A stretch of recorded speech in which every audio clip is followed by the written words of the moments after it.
19 जुलाई की सुबह दिल्ली के जंतर मंतर पर एक व्यक्ति जो कई दिनों से भूख हड़ताल पर बैठा है, उसके हाथ में ना कोई हथियार है, ना कोई उसने हिंसा की है, ना किसी सरकारी संपत्ति को नुकसान पहुंचाया है। बस उसने एक रास्ता चुना है और वो है अपनी भूख। कुछ ही देर बाद पुलिस पहुंचती है, डॉक्टर पहुंचते हैं और उसे अस्पताल लाया जाता है। इस घटना का वीडियो सोशल मीडिया पर तेजी से वायरल हो रहा है। कुछ लोग कह रहे हैं कि सरकार ने सही किया क्योंकि किसी व्यक्ति की जान बचाना उनकी जिम्मेदारी थी, और कुछ लोग कह रहे हैं कि ये शांतिपूर्ण विरोध के अधिकार पर एक सवाल है। लेकिन आखिर असली सच है क्या? क्या लोकतंत्र में किसी नागरिक को उसकी इच्छा के विरुद्ध अस्पताल ले जाया जा सकता है, या फिर क्या सरकार की पहली जिम्मेदारी हर हाल में नागरिक का जीवन बचाना है? हमारी आज की चर्चा किसी पार्टी या नेता की नहीं है। हमारी आज की चर्चा लोकतंत्र, संविधान और नागरिकों के अधिकार की है। सोनम वांगचुक जो कई दिनों से भूख हड़ताल पर बैठे थे, समय बीतने के साथ उनकी सेहत को लेकर चिंता बढ़ने लगी।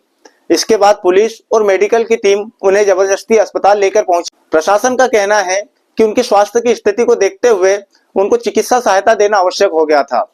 वहीं उनके समर्थकों का कहना है कि यदि आंदोलन शांतिपूर्ण था तो क्या उन्हें उनकी इच्छा के विरुद्ध हटाया जाना उचित था।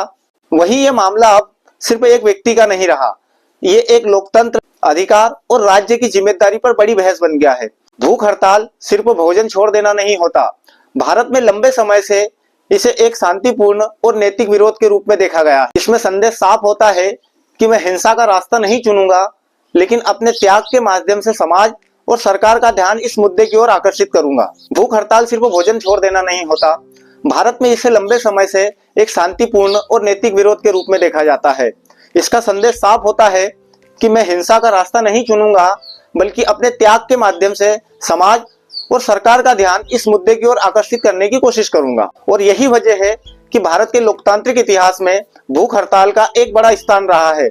जब भारत आजाद नहीं हुआ था तब महात्मा गांधी ने कई बार अनशन किया। उनका उद्देश्य किसी व्यक्ति को हराना नहीं था, बल्कि समाज की अंतरात्मा को जगाना था। फिर आया वर्ष 2011, दिल्ली का रामलीला मैदान, अन्ना हजारे का भ्रष्टाचार विरोधी आंदोलन। लाखों लोग उनके समर्थन में सड़कों पर आए। उस आंदोलन ने पूरे देश में जवाबदेही और पारदर्शिता की नई बहस शुरू कर दी। इन उदाहरणों का अर्थ कतई ये नहीं है कि हर आंदोलन एक जैसा होता है, लेकिन इतना जरूर है कि भारत में शांतिपूर्ण अनशन लोकतांत्रिक अभिव्यक्ति का एक महत्वपूर्ण माध्यम रहा है। अब सवाल यह है कि क्या आज भी भारत में लोकतांत्रिक भावना उतनी मजबूत है? अब बात करते हैं संविधान की। भारतीय संविधान का अनुच्छेद 19 नागरिकों को अपनी बात रखने, शांतिपूर्ण आंदोलन करने और विरोध करने का अधिकार देता है, लेकिन यह अधिकार पूर्ण नहीं है। कुछ विशेष परिस्थितियों में, जैसे कानून व्यवस्था, सार्वजनिक सुरक्षा या गंभीर संकट में, राज्य इसमें हस्तक्षेप कर सकता है। अब आइए अनुच्छेद 21 पर। यह हर व्यक्ति के जीवन में व्यक्तिगत स्वतंत्रता की रक्षा की बात करता है। यानी हर राज्य की यह जिम्मेदारी है कि वो अपने नागरिक के जीवन की रक्षा करे। अब यहीं से सबसे कठिन सवाल पैदा होता है। एक तरफ विरोध का अधिकार और दूसरी तरफ जीवन की रक्षा की जिम्मेदारी, और ये दोनों संविधान से ही आते हैं। सरकार और प्रशासन का कहना है कि यदि किसी व्यक्ति की हालत गंभीर हो जाए और अगर डॉक्टर स्पष्ट रूप से उसके जीवन को खतरा बताए, तो प्रशासन हाथ पर हाथ धरकर नहीं बैठ सकता। अगर वो कोई कदम नहीं उठाएगा और कुछ अनहोनी हो गई, तो सबसे पहले जवाब उसी से मांगा जाए। इसीलिए प्रशासन का तर्क है कि ये कदम आंदोलन को खत्म करने के लिए नहीं, बल्कि हमारे एक नागरिक की जान बचाने के लिए उठाया गया। वहीं आंदोलनकारियों और समर्थकों का कहना है कि जब आंदोलन शांतिपूर्ण था तो सरकार को सबसे पहले संवाद का रास्ता अपनाना चाहिए था। क्या लोकतंत्र में असहमति को सुनना सरकार की जिम्मेदारी नहीं है? क्या किसी व्यक्ति को उसकी इच्छा के विरुद्ध हटाना लोकतंत्र की भावना के अनुरूप है? ये वही सवाल है जो पूरे विवाद को महत्वपूर्ण बनाते हैं।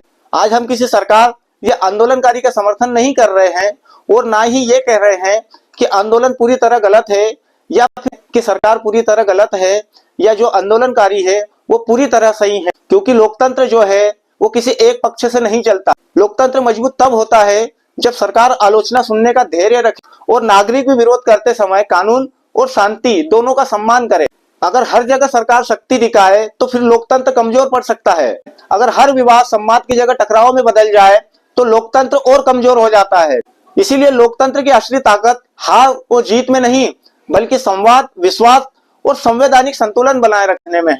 आज का ये सवाल सिर्फ सोनम वांगचुक का नहीं, कल एक किसान का हो सकता है, किसी छात्र का हो सकता है, किसी कर्मचारी का हो सकता है, आपका हो सकता है, मेरा हो सकता है। इसीलिए किसी निष्कर्ष पर पहुंचने से पहले पूरी बात को समझिए, दोनों पक्षों को सुनिए और संविधान को भी समझिए। फिर खुद से एक सवाल पूछिए कि लोकतंत्र की सबसे बड़ी ताकत क्या है, सरकार या फिर वो जागरूक नागरिक जो बिना हिंसा के सवाल पूछने का साहस रखते हैं। अगर आपको लगता है कि ऐसे मुद्दों पर शोर नहीं बल्कि तथ्यों और संतुलन पर चर्चा होना चाहिए, तो इस वीडियो को ज्यादा से ज्यादा लोगों तक पहुंचाइए और अपनी राय कमेंट सेक्शन में जरूर दीजिए। धन्यवाद।